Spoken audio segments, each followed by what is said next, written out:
हाल चाल? उम्मीद करते हैं कि आप खैरियत से होंगे और हमारी दुआ है कि आप हमेशा खुश रहें, हंसते और मुस्कुराते रहें और इसी तरह हमें अपना प्यार दिखाते रहें। बिल्कुल जी, मेरा नाम मुअज्जम अली। मैं हूं तारिक महमूद। मैं मोहम्मद यूसुफ। तो आज हम जिस वीडियो पर रिएक्ट करने जा रहे हैं, वीडियो का टाइटल है India's big mistake at UN, India refuse to vote against China at UN human rights council. तो ह्यूमन राइट काउंसिल में इंडिया ने जनाब वो वोट जो है वो न्यूट्रल रहे, फिर भी चाइना के अगेंस्ट वोट नहीं दिया। क्या वजह थी? वर्ल्ड फेयर की वीडियो है, वीडियो देखेंगे और अपना रिव्यू कर देंगे। और जो चैनल पर नए, चैनल को सब्सक्राइब करें और वर्ल्ड फेयर को ज़रूर विजिट करें। छोटी सी वीडियो बनाते हैं भाई पूरी इंफॉर्मेशन के साथ। चलो जी, वीडियो स्टार्ट। नमस्कार and welcome you all to world affairs. मैं हूं प्रशांत धवन। नाउ रिसेंटली भारत सरकार के एक निर्णय ने सबको सरप्राइज कर दिया। सब लोग मेरे ख्याल से सरप्राइज्ड हैं। लोग ऑनलाइन पूछ रहे हैं कि जब मौका आया चाइना को टारगेट करने का यूनाइटेड नेशंस में, तब इंडिया पीछे क्यों हट गया। चाइना मेरे ख्याल से खुद सरप्राइज होगा कि इतना इन लोगों ने कश्मीर का इशू रेस किया, यूएन सिक्योरिटी काउंसिल में कोशिश करी रेस करने की, तब भी इंडिया ने चाइना के अगेंस्ट वोट नहीं किया, जब चाइना बहुत बुरी तरीके से फंस सकता था। यहां पर आप देख पाओगे इंडिया एब्सटेन्स, इंडिया ने ना वोट यस किया ना वोट नो किया from voting debate on China's human right situation. हुआ यहां पर क्या कि फ्रांस, ऑस्ट्रेलिया समेत कुछ और कंट्रीज ने उइगुर मुसलमान इशू पर यूएन में चाइना के अगेंस्ट वोटिंग स्टार्ट करवा दी। यूएन ह्यूमन राइट्स काउंसिल में वोटिंग स्टार्ट करवा दी। वोटिंग इस बात को लेकर हो रही थी कि क्या यूनाइटेड नेशंस में उइगुर मुसलमानों का इशू डिबेट करना चाहिए या फिर नहीं डिबेट करना चाहिए, और चाइना ने ये वोटिंग जीत ली। जी हां, सरप्राइजिंगली चाइना के पक्ष में ज्यादा वोट आ गए, बाकी कंट्रीज के पास कम वोट थे, और इंडिया का एब्सटेन करना यहां पर बहुत क्रिटिकल था, क्योंकि यहां पे आप देख पाओगे अभी यूएन के ह्यूमन राइट्स काउंसिल में ये सब कंट्रीज मेंबर है। यहाँ पे आपको दिख रहा होगा इंडिया भी आज के समय यहाँ पर मेंबर है, पाकिस्तान, नेपाल, चाइना यहाँ पर मेंबर है ही। रशिया एक टाइम पर मेंबर था, मगर बाद में रशिया को यहाँ से निकाल दिया गया। रशिया कहता है कि हम खुद ही इस काउंसिल से निकल गए। तो खैर मेन बात यह है कि रशिया की यहाँ पर वोटिंग हुई नहीं है। उसके अलावा मेंबर कंट्रीज में आप देखोगे यूएसए, फ्रांस, यूके, ये सब देश भी आपको मिलेंगे। तो जब वोटिंग करने की बारी आई कि क्या उइगुर मुसलमानों का issue UN human rights council में डिबेट करना चाहिए या नहीं करना चाहिए, यहां पर आप देखोगे यस वोट किया है यूएसए ने, उसके अलावा ये फ्रांस ने यहां पर यस वोट किया है। मेनली जो वेस्टर्न कंट्रीज हैं, जो यूएसए के अलाइड कंट्रीज हैं, सब ने यहां पर यस वोट किया, मगर इंडिया ने यहां पर एब्सटेन कर दिया। पाकिस्तान ऑफ कोर्स चाइना के पक्ष में वोट करेगा, तो पाकिस्तान ने यहां पर नो वोट किया है। उसके अलावा नेपाल ने भी, इंटरेस्टिंगली नेपाल भी आप अगर देखो तो चाइना के पक्ष में वोट कर रहा है। नेपाल ने भी यहां पर एब्सटेन नहीं किया, चाइना के पक्ष में नो वोट कर दिया। और टोटल आप अगर देखो तो 19 कंट्रीज ने वोट किया है नो। नो का मतलब कि चाइना के समर्थन में वोट किया है। 17 कंट्रीज ने यहां पर वोट किया यस। तो अगर भारत भी यहाँ पे एक बार को ना यस वोट कर देता और भारत कुछ और कंट्रीज को यहाँ पर बना लेता, फॉर एग्जांपल नेपाल यहाँ पर है और कुछ और देश है यहाँ पर, अगर वो सब कंट्रीज ही मान जाते तो चाइना ये रेजोल्यूशन हार सकता था और फिर उइगुर मुस्लिम्स का इशू ओपनली यूएन में डिस्कस होता। बट अपने आप में ये चाइना की बड़ी जीत है। यूएस काफी शॉक्ड है। यूएस ने बोला है कि हम काफी डिसअपॉइंटेड हैं कि ये रेजोल्यूशन चाइना के अगेंस्ट फेल कर गया। तो डिस्कस करते हैं यहाँ पर कि जब टाइम आया तब भारत ने चाइना के अगेंस्ट वोट क्यों नहीं किया यूएन ह्यूमन राइट्स काउंसिल में। बहुत कुछ आपको जानने को मिलेगा, मगर आगे बढ़ने से पहले आपसे क्वेश्चन पूछूंगा। क्वेश्चन यहाँ पर यह है कि हाल ही में कितनी यूक्रेन की टेरिटरीज रशिया ने अनेक्स कर ली है। ये तो आपको पता है कि यूक्रेन का बहुत बड़ा हिस्सा रशिया ने कब्जा लिया है, मगर टोटल कितनी टेरिटरीज थी यूक्रेन की जो अब रशियन फेडरेशन का पार्ट बन चुकी है। ये है यहाँ पे आपकी ऑप्शन 5, 4, 7 या फिर 8। कमेंट सेक्शन में करिए उत्तर। सही आंसर मैं आपको दूंगा वीडियो के अंत में। नाउ जब से 2022 स्टार्ट हुआ है, हमने एक पैटर्न देखा है कि यूनाइटेड नेशंस काफी एक्टिवली चाइना को टारगेट कर रहा है उइगुर मुस्लिम्स के इशू को लेकर। यूएन ने इस पर एक रिपोर्ट भी पब्लिश करी जहां पर लिखा हुआ है कि बड़े स्केल पर ह्यूमन राइट्स का वायलेशन किया जा रहा है। उइगुर मुस्लिम्स अपना रिलीजन प्रैक्टिस नहीं कर पा रहे। कॉन्सेंट्रेशन कैंप्स की भी यहां पर बात करी गई, और इसी वोट के आधार पर जो पश्चिमी कंट्रीज हैं उन्होंने डिसाइड किया कि अब चाइना को कॉर्नर करने का टाइम आ गया है। चाइना इतना बड़े स्केल पर ह्यूमन राइट्स वायलेशन करके बच नहीं सकता। बट शॉकिंग बात यहां पर यह थी कि इंडिया लास्ट मोमेंट पर बिल्कुल पीछे हट गया। हमने चाइना के अगेंस्ट वोट किया नहीं, और उससे भी अजीब बात यह है कि इंडिया ने एब्सटेन करके चाइना के खिलाफ वोट ना करने के बाद ना हमने कुछ एक्सप्लेनेशन प्रोवाइड नहीं करी। भारत सरकार की आप अगर देखो तो कुछ खास एक्सप्लेनेशन आई नहीं है कि हमने बेसिकली ये किया क्यों है, what is the reason behind this, हमने क्या सोचकर फाइनली चाइना को टारगेट नहीं किया। ना वैसे आप अगर मुझसे पूछें कि रीजंस क्या हो सकते हैं, तो रीजन यहाँ पे प्राइमरली 2-3 है। पहला रीजन तो यहाँ पर यह है कि इंडिया ने ट्रेडिशनली कभी भी किसी एक कंट्री स्पेसिफिक रेजोल्यूशन पर वोट किया नहीं है यूएन ह्यूमन राइट्स काउंसिल में। दूसरी बात यहाँ पर यह है, आप नोटिस करिए कि यूएन ह्यूमन राइट्स काउंसिल में इस टाइप की जो वोटिंग है ना, कि मान लो जी कश्मीर के इशू को लेकर ऐसे डिबेट होगा, ऐसी वोटिंग कभी हुई नहीं है, क्योंकि ना पश्चिमी कंट्रीज ने ना कभी चाइना ने ऐसा प्रपोजल सामने रखा है। तो यूएन ह्यूमन राइट्स काउंसिल के इशू को लेकर आप अगर देखो तो इंडिया और चाइना के बीच में एक म्यूचुअल अंडरस्टैंडिंग है कि दोनों कंट्रीज जो इंटरनल इश्यूज हैं एक दूसरे के, उस पर एक दूसरे को टारगेट नहीं करेंगे ह्यूमन राइट्स काउंसिल में। हाँ, बाकी ये है यूएन सिक्योरिटी काउंसिल में आप अगर देखो तो चाइना ने काफ़ी बार कश्मीर का इशू रेज करने की कोशिश करी, हमेशा उनको ब्लॉक कर दिया गया। मगर आप नोटिस करोगे 1-2 बार चाइना की कोशिश के बाद वो आगे सक्सेसफुल हो नहीं पाए। मगर बाकी जगह आप अगर देखो, पाकिस्तान के आतंकवादियों को डिफेंड करने के मामले में चाइना अपने यूएन सिक्योरिटी काउंसिल में होने का फायदा पूरा उठाता है और काफी बार इंडिया के प्रपोजल्स ब्लॉक कर चुका है आतंकवादियों को ब्लैकलिस्ट करने के मामले में। तो क्लियरली इंडिया और चाइना की जो अंडरस्टैंडिंग है वो ये है कि जो कंट्री के अंदर हो रहा है वो इंटरनल इश्यूज हो गए, वहां पर इंडिया चाइना एक दूसरे को टारगेट नहीं करेंगे। मगर पाकिस्तान की जहां पे बात आती है वहां पर ऑफ कोर्स चाइना अपनी जो दोस्ती है पाकिस्तान की तरफ वो दिखाएगा, पाकिस्तान के आतंकवादियों को डिफेंड करेगा और इंडिया ऑफ कोर्स कोशिश करेगा कि आतंकवादियों के जो एसेट्स हैं, जो भी फाइनेंस उनका जहां से उनको मिल रहा है, ये फ्रीज कर दिया जाए। और एक इंटरेस्टिंग बात वैसे मैं आपको ये बताऊं, चाइना ने एक इंडिकेशन ये भी दे रही थी कि जिस तरीके से चाइना को टारगेट किया जा रहा है उइगुर मुसलमानों के इशू को लेकर, ऐसे कल को किसी भी डेवलपिंग कंट्रीज को ये टारगेट कर लेंगे। तो चाइना ने एक बार को ना यूएन ह्यूमन राइट्स काउंसिल में developed countries versus developing countries का एक सिनेरियो क्रिएट कर दिया था कि अंत में जो ये यहाँ पर वोटिंग हो रही है ना, ये जो विकसित देश है ये एक डेवलपिंग कंट्री, चाइना आज भी अपने आप को डेवलपिंग कहता है, एक डेवलपिंग कंट्री को टारगेट कर रहे हैं। तो सारे डेवलपिंग कंट्रीज को इकट्ठा आ जाना चाहिए, क्योंकि कल को वो भी हो सकते हैं टारगेट। और इसलिए आपने देखा होगा ना सिर्फ इंडिया, इवन ब्राजील ने भी यहां पर किया है एब्सटेन। और सरप्राइजिंगली, सबसे सरप्राइजिंग बात यहां पर आप ये भी नोट करोगे कि यूक्रेन, एक ऐसा देश जिसको यूएसए आज के समय लगातार मिलियंस ऑफ डॉलर्स के चेक दे रहा है, वेपन्स दे रहा है, ये कंट्री भी एब्सटेन कर गया। इस कंट्री ने भी चाइना के अगेंस्ट नहीं वोट किया, इवन दो यूक्रेन काफी बार कह चुका है कि चाइना बढ़ चढ़ के रशिया का सपोर्ट कर रहा है वॉर में। तो इसलिए हमको यहां पर कहना होगा कि ये एक मेजर डिप्लोमेटिक जीत है चाइना के लिए। ना सिर्फ भारत ने चाइना के अगेंस्ट वोट करने से मना कर दिया, इवन यूक्रेन ने भी यहां पर एब्सटेन किया है। मगर कहीं ना कहीं देखिए, इंडिया को सोचना होगा लॉन्ग टर्म में कि जो हमारी पॉलिसी है रिगार्डिंग चाइना, क्या ये ठीक है, क्या ये अभी के लिए जो स्टांस है कि एक दूसरे के इंटरनल इश्यूज पर डायरेक्टली हम कमेंट करेंगे नहीं, मगर जो आतंकवादियों का इशू है वो अलग है। यहाँ पे इंडिया को सोचना होगा कि क्या हम जेन्युइनली चाइना के साथ प्रॉपर तरीके से डील कर रहे हैं या नहीं। क्योंकि मैं आपको ये बता दूं कि जब भी क्वाड कंट्रीज इकट्ठा होती है तब चारों क्वाड कंट्रीज खुल के चाइना की आलोचना भी नहीं करती इंडिया की वजह से। जी हाँ, अभी रिसेंटली देखा गया कि एक मीटिंग हुई यूएस, जापान और ऑस्ट्रेलिया के रक्षा मंत्रियों की। सबने मिलकर कहा कि हम चाइना के अगेंस्ट खड़े होंगे, लिटरली चाइना का नाम लिया और ये कहा कि हम कसम खाते हैं कि चाइना के अग्रेसिव बुलिंग बिहेवियर के अगेंस्ट हम खड़े होंगे। अगर इस मीटिंग में भारत होता ना तो चाइना का नाम आता ही ना। आप देखोगे क्वाड की मीटिंग में आज तक मैक्सिमम इंडिया ने यह कहा है कि चाइना ने बॉर्डर पैक्ट्स को ऑनर नहीं किया। ये ऑफ कोर्स यहाँ पे हम बात कर रहे हैं गलवान वैली की, उसके बाद चाइना की तरफ से जो गोलियां चलाई गई थी थोड़ी बहुत हवा में, उसकी हम यहाँ पे बात कर रहे हैं। मगर इन सब चीज़ों के अलावा हमने डायरेक्टली कभी चाइना को टारगेट किया नहीं है। तो परहैप्स अब टाइम आ चुका है कि हम ज़्यादा प्रोएक्टिव रहे चाइना के अगेंस्ट यूएन में, क्योंकि क्लियरली चाइना जो आतंकवादियों को बचा रहा है पाकिस्तान में, वो आज नहीं तो कल इंडिया को ही डैमेज करेंगे और फिर वो इंडिया का इंटरनल इशू भी बन जाएगा। तो यहां पर मैं आप सबसे जानना चाहता हूं, क्या आप भारत सरकार के इस निर्णय से एग्री करते हैं?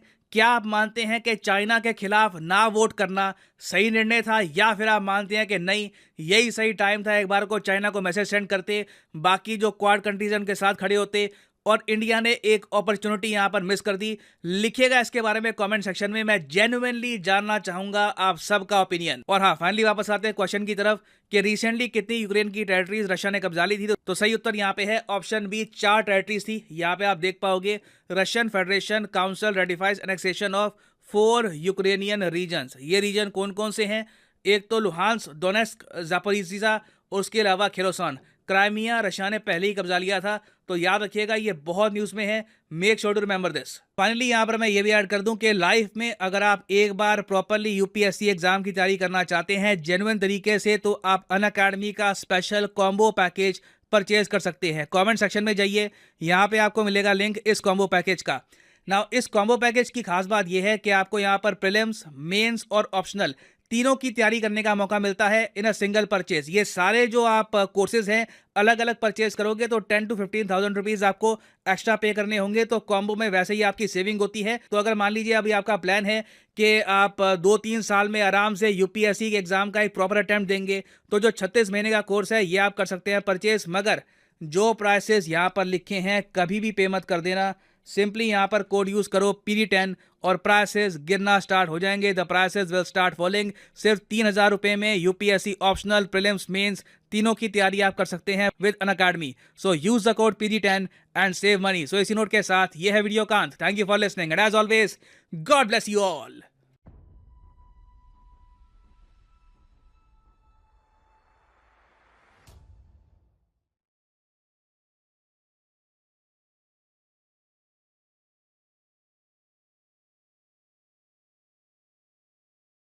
चलें जी, वीडियो ख़त्म हो गया। और भाई साहब आज ना इंडिया ने साबित कर दिया न्यूट्रल किसे कहते हैं। तो किसी के दबाव नहीं झेला, अपना फ़ायदा जहाँ पर दिखा वही फैसला किया। ना अमेरिका की टेंशन ली, ना फ्रांस की, ना किसी और कंट्री की। अपनी मर्जी के फैसले करना इसे बोलते हैं।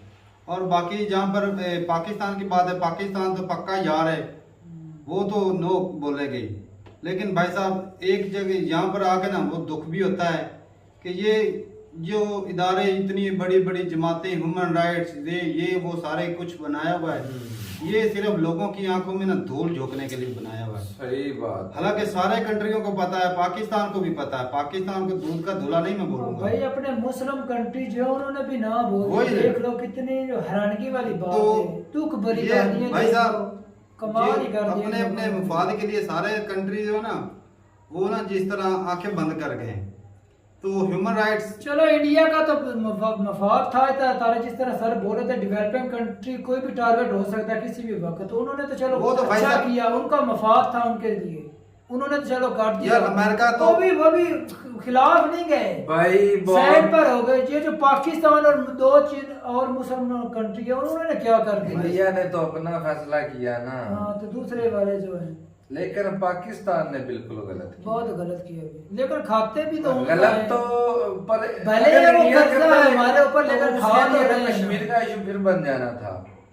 अगर इंडिया करता ना, हाँ। उसके लिए कश्मीर का इशू बन जाना सही था। बात है। लेकिन पाकिस्तान मफाद कश्मीर का- कश्मीर करते हैं। पाकिस्तान कश्मीर करता है, मुसलमानों पर जुल्म होते हैं, यही बात कहते हैं ना। तो वहाँ भी तो मुसलमान ही है। अच्छा, जिस तरह भाई साहब, गैरत नहीं आई इन लोगों को, गैरत यार, नहीं आई गैरत- इन लोगों को। गैरत है ही नहीं उनके अंदर। किसी में नहीं है गैरत। गैरत किसी के अंदर हो, उनको आती है। ये कम से ये कम मुस्लिम कंट्री तो चाइना के खिलाफ जाती है। ये चलो मुस्लिम का जो पाकिस्तान तो चलो ठेकेदार है, दुबई में था, जो- दूसरे जो मुस्लिम कंट्री। तो भाई साहब जो रियासत मदीना वाले इन्होंने तो नो बोल दिया। हाँ, रियासत मदीना जो बनाते हालांकि हैं, उनका तो निजाम अच्छा खासा चल रहा है, डेवलप्ड कंट्री है वो। तो पाकिस्तान चलो साइड पर कर ले, वो यार क्यों उनका साइड पर खाता- कर ले? यार खाता भी तो क्यों उनका ही है खाता ना। है? तो इंसानियत फिर अपनी पुलिस जगह इनकी पर जेब है। में क्या कर दिया उन्होंने? इंसानियत अपनी जगह पर है, मुल्की मफादात अपनी जगह पर है। कर्ज लिया, उसका ब्याज देते हैं।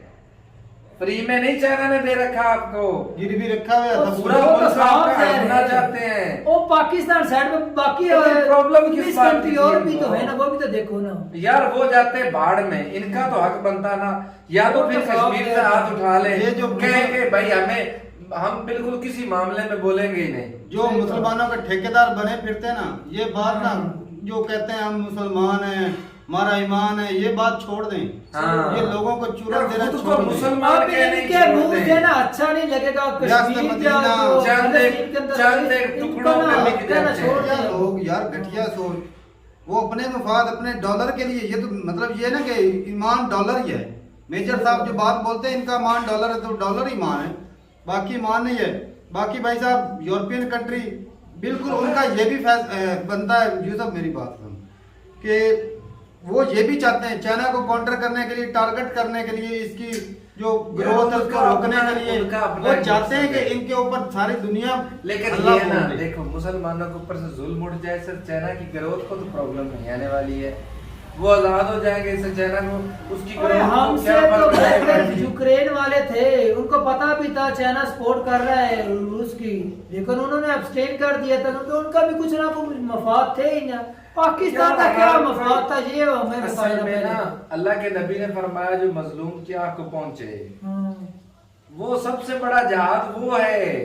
सही बात। किसी मजलूम की मदद करना सबसे बड़ी नेकी वो है।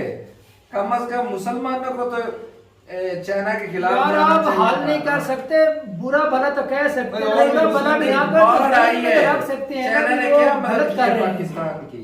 उन्होंने बोला पाकिस्तान जो बह गया पानी में, चाइना ने क्या उससे किया? ज्यादा तो जो है यूरोपीय यूनियन ने की और अमेरिका ने की मैंने है। बिल्कुल की है। और वो भाई इंसानियत तो मैं कहता हूँ, फिर चलो माना वो अपना मुफाद उनका है कि चाइना को नीचे दबाने के लिए कोशिश करते हैं, लेकिन मुद्दा जो था वो था भाई इंसानियत का, बिल्कुल जी बिल्कुल। कोई और मसला नहीं था। इंसानियत का मुद्दा कि वहां पर जुल्म हो रहा है, तो भाई उसको रोकने इंसानों के को लिए जानवरों की तरह इस्तेमाल करते हैं। और फिर एक मुस्लिम कम्युनिटी को वो उनके अपने मतलब के ना जो चाइनीज हैं, हाँ। गैर मुस्लिम, उनको नहीं मुस्लिम को सिर्फ भी उन्होंने जेल के अंदर बंद किया उनको, उनके साथ सारा दिन काम करवाते, जबरदस्ती छोटे बच्चों सुनने को में तो पकड़ ये के आ रहा है, ले जाते हैं। जबरदस्ती उनको कन्वर्ट भी कर रहे हैं। वो इतना उनको पकड़ अत्याचार कर ले कर रहे जाते हैं, हैं। ना दाढ़ी रखने देते हैं, ना नमाज, मतलब नमाज तो पढ़ते हैं लेकिन मस्जिदों की हुकूमत नहीं है। सही। कई मस्जिदों को तो वॉशरूम में तब्दील कर दिया उन्होंने। बाकी भाई साहब लेकिन तारक एक और बात है, इंडिया ने ना मुंह तोड़ जवाब दिया अमेरिका को। जिस तरह उन्होंने सैंक्शन वो लगा दिए थे ना उसकी एक बैंक दो कंपनी के ऊपर जो भाई उन्होंने अपना फायदा देखा तो वही है। देखा ना, वो इशू टारगेट भी बनाते किया ना, है। वो इशू बनाते हाँ, तो तो बहुत कश्मीर का इशू सामने आ जाना था। क्या कितनी दफा उठाया, फिर क्या उखाड़ दिया है? चाइना के नहीं। साथ नहीं था। कुछ भी यार नहीं अम्मा। कर यार, क्या अमेरिका इशू उठाता रहा, अमेरिका साथ था नहीं ले सके, चाइना साथ है नहीं ले सके, फिर कश्मीर अब अमेरिका जो है वो कौन सा लेकर इशू, और यार यार यूएन में बात- तो वो मुद्दा हल हो ही नहीं सकता। कितनी दफा बोल सका, हाथों से लिख कर दिया है भाई साहब ये दोनों कंट्री आपस में तय करेंगे। तो वहाँ अब पर जो तो हल हो इंडिया नहीं है वो सकता। अमेरिका से दूर हो रहा है, पाकिस्तान के करीब अमेरिका हो रहा है, तो वो ये अमेरिका बोल दे पाकिस्तान को भी अब हल कर लेते हैं, लेकिन नहीं करेगा। वही नहीं बात है करेगा। ना। यार वो तो लेकिन अपने इंडिया ने मुफाद अच्छा देखे जवाब बिना दिया था। अमेरिका बाकी को। भाई साहब मैं सिर्फ इतना बोलना चाहूंगा कि ये जो बड़े बड़े ना ये जमातें बनी है ना, ह्यूमन राइट्स, ये वो सारे अपने मफाद देखते हैं, इंसानियत की भलाई कोई नहीं सोचता। बस अपने अपने कंट्री जो है ना मुफाद सोचते हैं। बाकी भाई इंसान और इंसानियत जाए भाड़ में, किसी को कोई फर्क नहीं पड़ता। सही बात है। चाहे पाकिस्तान हो, चाहे इंडिया, चाहे दूसरे हो। भाई अमेरिका चलो चाइना को दबाने के लिए कोशिश कर रहा है, क्योंकि वो नहीं चाहता कि चाइना ऊपर उठे, कि इसके अंदरूनी मामलात में पंगा ले रहा है। लेकिन लेकिन फिर भी अमेरिका के यार अंदर जुल्म- जुल्म जुल्म है। चलो इंसानियत के कश्मीर खिलाफ। का मसला तुम कहते हो कि वो यूएनओ में नहीं हल होना, मान लिया, फिर इंडिया चाइना के खिलाफ क्यों नहीं गया? भाई मफाद क्या है, वजह थी? वजह यही है। चाइना और इंडिया नजदीक हैं, हाँ। इनके साथ मसले मसाइल भी चल रहे हैं, ठीक है, तिजारत भी चल रही है। तिजारत भी चल रही है। अगर चाइना इंडिया के साथ, अगर इंडिया खिलाफ जाए, कल को हो सकता है लड़ाई झगड़ा बन जाए। जो दोनों कंट्री, इंडिया ग्रो कर रहा है, तरक्की कर रहा है, उसकी वो रुक रुक जाएगी। जाएगी। भाई साहब सारा के पास अमेरिका दिमाग तो है। अमेरिका ने तो बस हवा देनी है ना, जलती के ऊपर तेल छिड़कना है जिससे और अमेरिका क्या करता है, लेकिन वो इंडिया च्युइंगम की की तरह अच्छी इस्तेमाल सोच करता है, है। च्युइंगम की तरह इस्तेमाल करता है, थूक देता तो है। वो इस्तेमाल नहीं होना चाहती, इसलिए हाँ। उन्होंने मफाद सोचा भाई हम एशिया के अंदर है, हम अगर सुखी रहेंगे तो भाई तरक्की भी करेंगे। पहले भी चाइना- अगर आपस में एक दूसरे के साथ लड़ते रहेंगे तो लोग दूसरे कंट्री तो देखेंगे यार, हमारा मिजाज, इंडिया आपस में लड़ ये झगड़ जो कर बाहर के यूरोपियन कंट्री है, लेकिन पहले भी- इंसानियत की परवाह तो किसी ने नहीं की भाई वो साहब, तो वो बहुत तो दुख वाली इंसानियत बात की परवाह है। तो बाकी किसी भाई ने- पहले भी कई दफा ये यूरोपियन कंट्री और अमेरिका बोल चुका है, जो डेवलप्ड कंट्री हैं, बोल चुके हैं कि भाई कार्बन हो रहा है, ये हो रहा है, वो हो रहा है, कम जो है ईंधन इस्तेमाल करो, कोयला कम इस्तेमाल करो। तो वो नहीं चाहते कि ये जो एशिया है ये ऊपर उठे, इसलिए वो एशिया को आपस में लड़वाना चाहते हैं। ये यूरोपियन कंट्री और अमेरिका की ये भी प्लानिंग है ताकि ये अपनी लड़ाई में फंसे रहें और तरक्की ना कर सकें। सुपर पावर की रेस है भाई साहब, बड़े सोच समझ के यहाँ पर चलना पड़ेगा। और बाकी भाई साहब फिर कल कहूँगा भाई इंसानियत की परवाह किसी ने नहीं, खत्म। अब जो वो नहीं, ये बात है तारक भाई, यूरोप के अंदर इंसान की कदर करते हैं, अमेरिका के अंदर करते हैं, लेकिन जो एशिया के मुसलमान हैं या जो और मजहब के उनकी कदर नहीं करना चाहते। वो एक और बात है, हाँ वो अपने लोगों की बड़ी करते हैं, बहुत करते हैं भी। एक और बात, इस दफा इतने बड़े लेवल पर उइगर मुस्लिम का मुद्दा उठा था। काफी सालों से आर्टिकल छप रहे थे मुसलमानों पे, उइगर मुस्लिम पे जुल्म हो रहा है। पाकिस्तान में इमरान खान ने भी मना कर दिया, हमें इसका कोई पता नहीं। सही बात। अच्छा, लेकिन जो इतने बड़े लेवल पर मुद्दा उठा था ना वो अब उठा था। हाँ। और यूरोपियन कंट्री ने, अमेरिका ने आवाज उठाई मिलके ताकि दूसरे कंट्री भी साथ मिले, कोई नहीं साथ मिला। अब उइगर मुस्लिम गए भाड़ में भाई, ना इनके लिए कोई आवाज उठेगी, कुछ भी नहीं बनेगा। वो तो भाई गए खत्म, टाटा बाय, जिस तरह राहुल गांधी बोलता है ना, उनके तो भाई उनकी तो अब कोई मदद आने वाली है। तो फिर एशिया में तमाम मुल्क ऐसे ही करेंगे, अकलीतों के साथ वो जुल्म होगा, तो भाई ऐसा ही होगा, अकलीतों के साथ जुल्म होगा। हम खुद भी रहना चाहते कि हम सुखी रहें। यहाँ पे तो क्या होता है, यहाँ पे कोशिश तो की है। पाकिस्तान में वो कितने जो हिंदू लड़कियां या कितने जो दूसरे नॉन मुस्लिम को कन्वर्ट करते हैं जबरदस्ती, और फिर वो ऐसे करते हैं, उनकी वीडियो बना लेते हैं, वो जी कहता है मैंने अपनी मर्जी से किया। वो ऐसे काम करते हैं, पता नहीं, और करते भी लड़कियों को कन्वर्ट है। बताओ, मियाँ मिट्ठू के नाम से क्या है। तो ठीक है भाई साहब, इंसानियत जो है ना भाई दम तोड़ती नजर आई। और बाकी भाई अपने कंट्री के मुफाद के लिए जो भी अच्छा है वो सारे कंट्रियों ने किया। पाकिस्तान ने अपना फायदा देखा, इंडिया ने अपना देखा, यूरोपियन कंट्री अपना देख रहे हैं। लेकिन यार यूरोपियन ने मुद्दा तो उठाया ना, बाकी मसला तो हमारा एशिया का था, हमने सॉल्व, हमने उनका साथ देना था तब हल होना, लेकिन हमने नहीं उधर मसला हल जो भी था, ये हमारी नाअहली की वजह से ऐसा हो रहा है। और आगे भी इस तरह के और इशू बनते रहेंगे इंसानियत के ऊपर, और कोई भी नहीं हल। अब तो ना मेरे ख्याल यूरोप और जो अमेरिका जो बड़े कंट्री तो भाई ऐसे ही है कि ये जो बड़े बड़े कंट्री हैं, रशिया हो गया, पाकिस्तान तो चलो दोस्त कंट्री है ना, चाइना का, इंडिया हो गया, ये एक ऐसी छोटी सी मीटिंग बनाए और उनको थोड़ा सा प्यार से समझा दे, भाई साहब थोड़ा सा हाथ हौला रखो, ये इंसानों के ऊपर जुल्म नहीं करना चाहिए। तो ठीक है भाई साहब, मिलते हैं वीडियो के साथ। अपनी राय जरूर बताइएगा कमेंट सेक्शन में। भाई साहब हमें लगा कि भाई इंसानियत दम तोड़ती हुई, सही बात। अपनी राय जरूर बताइएगा कमेंट सेक्शन में। मिलते हैं वीडियो के साथ, तब तक के लिए इजाजत दें, अल्लाह हाफिज़।